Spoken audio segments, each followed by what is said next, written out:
सुंद उपसुंद नामक दो दैत्य थे, राक्षस थे।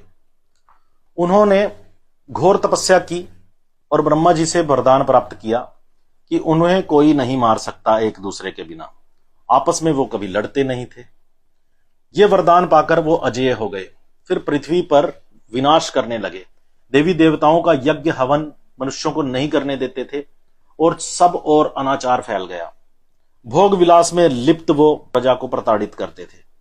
पूरी पृथ्वी पर अनेक वर्षों तक उन्होंने शासन किया। जब पृथ्वी उनके अत्याचार से त्रस्त हो गई, तब सभी देवी देवता ब्रह्मा जी के पास गए। ब्रह्मा जी से इसका उपाय मांगने लगे। ब्रह्मा जी ने देखा कि सुंद उपसुंद एक वरदान से, जो कि उन्हीं के द्वारा दिया हुआ वरदान है, से रक्षित है, इसलिए उन पर श्राप का भी असर नहीं हो रहा। उन्होंने घोर तपस्या की थी। उस घोर तपस्या के प्रभाव से किसी श्राप से भी उनका अहित नहीं हो सकता था। तो ब्रह्मा जी ने विश्वकर्मा जी को बुलाया और विश्वकर्मा जी से कहा कि एक ऐसी सुंदर युवती का निर्माण करो जो कि तिल तिल उत्तम हो।